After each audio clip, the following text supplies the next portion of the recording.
escuelas de negocio nos dan cursos de gestión del riesgo, de administración de riesgos, pero no hay cursos de valentía. Deberíamos tener más cursos de valentía.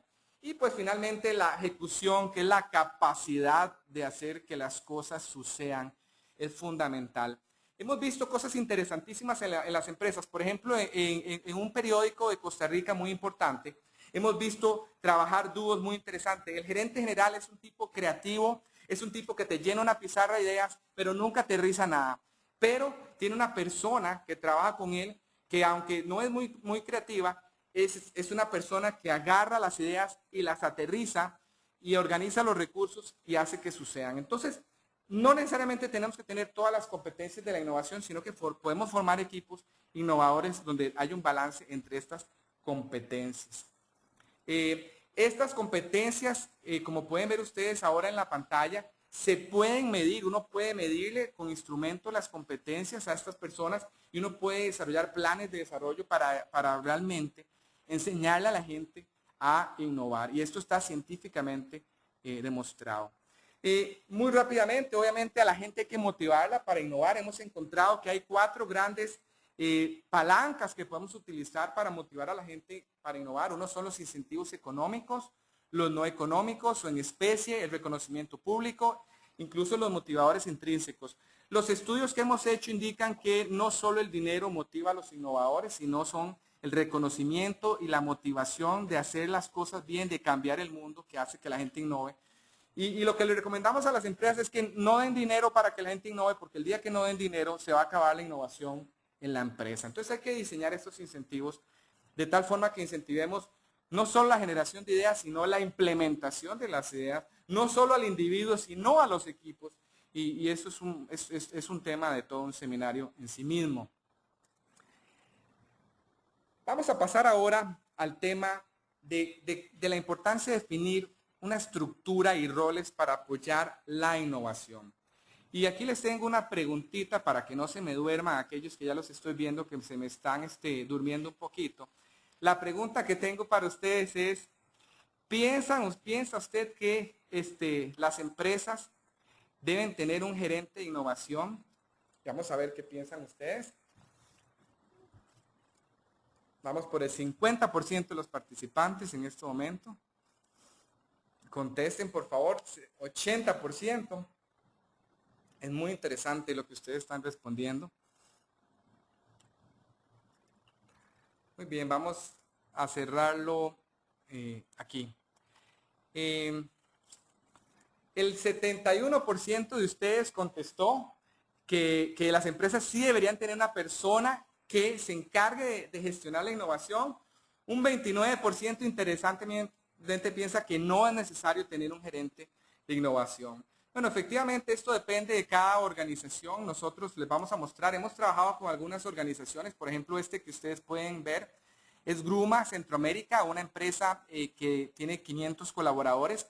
Ellos sí decidieron nombrar un gerente de innovación de tal forma que hubiera alguien que se encargara de liderar los esfuerzos, de coordinar la gestión de las ideas y le diera seguimiento a estos temas. Hemos visto organizaciones que lo dedican a tiempo completo, otras un 50%, un 20%, etcétera. Pero de alguna forma sí es importante que las organizaciones tengan una estructura que apoye los esfuerzos de innovación. Vamos a entrar en un tema también fascinante que es el paso número 5, nuestro modelo, que es crear un proceso para gestionar las ideas. Cuando yo le cuento esto a mi papá, se queda un poco asustado. Realmente se puede gestionar la innovación, ¿verdad? Y les quiero preguntar una cosa. Tengo aquí una pregunta para ustedes. Vamos a buscar esta pregunta para lanzarla. Si cuenta su empresa con un proceso formal para gestionar la innovación, ¿cuántos de ustedes en estos momentos cuentan con un proceso formal para gestionar la innovación? Interesante. Vamos por el 70% de ustedes, el 80%, muy interesante. Y vamos llegando casi al 90%. Es una muestra, yo creo que el 90% es una muestra realmente significativa, así que vamos a cerrarla aquí. Bueno, vean qué interesante. el 78% de ustedes, de sus empresas, no cuentan con un proceso para gestionar la innovación, mientras que un 22% sí cuentan con un proceso. Súper interesante, ahí pareciera que hay una oportunidad bien importante de hacer esfuerzos en ese sentido. Vean ahora el proceso de innovación que vemos en la mayoría de las empresas, porque todas las empresas tienen un proceso de innovación, aunque sea que nunca se ha definido. Y en realidad el que vemos en la mayoría de las empresas es este. Pregúntense en su empresa cuando alguien tiene una idea, ojalá alguien que sea una persona con un cargo muy operativo, y dice, tengo una buena idea. Generalmente las mejores ideas vienen de la gente que está en contacto con los clientes, la gente que ejecuta los procesos. Nunca las mejores ideas salen del piso número 5, pero en la mayoría de las empresas alguien tiene una buena idea y lo que va es se la dice al jefe. Y el jefe lo primero que hace es que le dice, mira, ya lo hicimos antes y no funcionó. O 2, no tenemos recursos. 3, ¿quién la va a implementar? Y ahí mueren las ideas. O la gente nos dice, Mario, yo le di mi idea a mi jefe, se la robó y ahora lo ascendieron, ¿verdad? Y aquí estoy yo todavía haciendo el mismo trabajo. Entonces yo creo que lo podemos hacer mucho mejor. Las empresas que hemos ayudado a innovar, los hemos ayudado literalmente a crear lo que llamamos un embudo de la innovación, una tubería, donde por la innovación literalmente es un juego de números, donde para tener una buena idea hay que tener muchas ideas, y esto sucede industria tras industria. Pensemos en la industria de la música, de 100 artistas, uno va a estar en la lista de Billboard. En los negocios, de 100 planes de negocios, 1 o 2 van a ser exitosos. Y lo mismo sucede con las ideas en las organizaciones. Entonces, dime cuántas ideas tienes en tu tubería y te diré qué tan innovadora es tu organización. En términos generales, voy a pasar rápidamente aquí, no voy a entrar en muchos detalles, pero un proceso de innovación básico debería tener 5 etapas fundamentales. Una etapa de búsqueda de oportunidades. No podemos generar ideas a lo loco, tenemos que estar claros a cuáles oportunidades le vamos a disparar. Un proceso para generar ideas creativas, para evaluarlas, para desarrollarlas y para implementarlas, ¿verdad?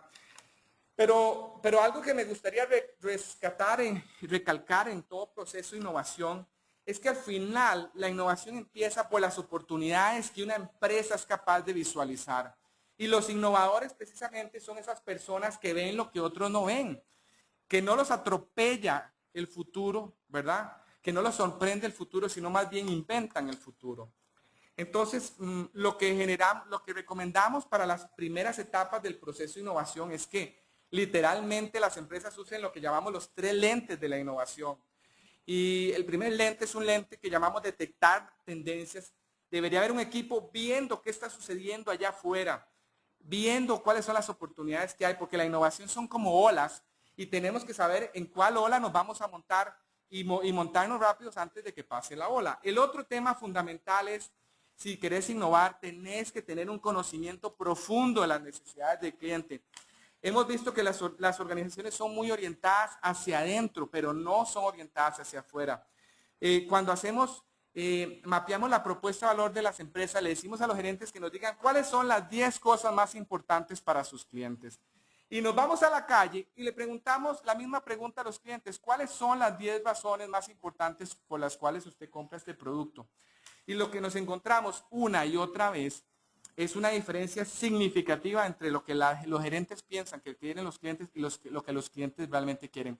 Ejemplo, una empresa productora de ron, que los gerentes pensaban que lo más importante para los clientes era el añejamiento del producto, y cuando ibas y le preguntabas al cliente que qué tan importante era el añejamiento para él, el cliente decía, ¿qué? ¿Qué es el añejamiento? A mí me interesa que me pegue, poder pegarme una buena borrachera. Entonces, vemos siempre una falta de alineamiento entre lo que los clientes quieren y las empresas le están dando, y así es muy difícil innovar.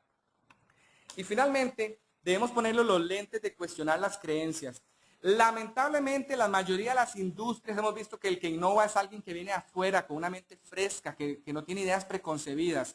Las empresas deberían prevenir que esto les suceda, teniendo ellos mismos un lente que les permita cuestionar la forma como hacen las cosas, cuestionar los paradigmas.